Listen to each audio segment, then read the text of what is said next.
ጥልቁና ሚስጥራዊ አማዞን ደን በውስጡ ምን አይነት ድንቅ ድብቆችን ይዞ ይሆን? ዛሬ የዚህ ደን 3 ግዙፍና አስገራሚ ታሪኮችን እንቃኛለን።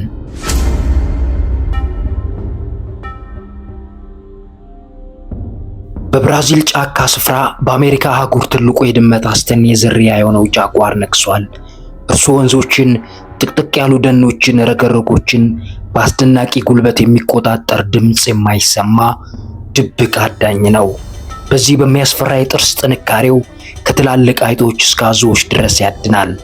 ጃጓር የብራዚል የዱር እንስሳት እውነተኛ ኃይል ምልክት። በሁለተኛ ደረጃ የጫካው አትክልተኛ። ይህ ደግሞ ታፒር ይባላል።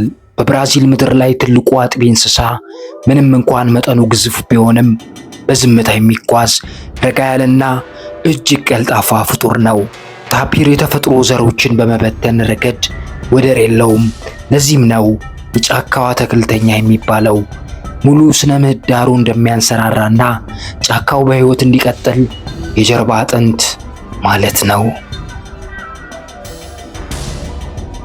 ሶስተኛ ደረጃ ላይ አናኮንዳ ወይም የውሃው ንጉስ።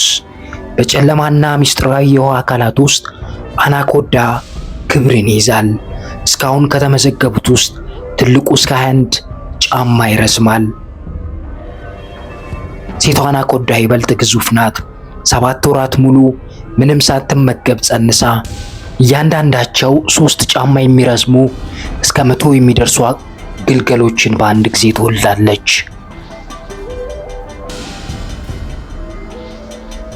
ነገር ግን ይህ ግዙፍ ፍጡር እንኳን ከሰው ልጅ አደጋ አላመለጠም።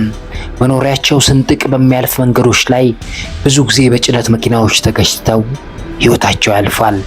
ልክ በምስሉ ላይ እንደምትመለከቱት።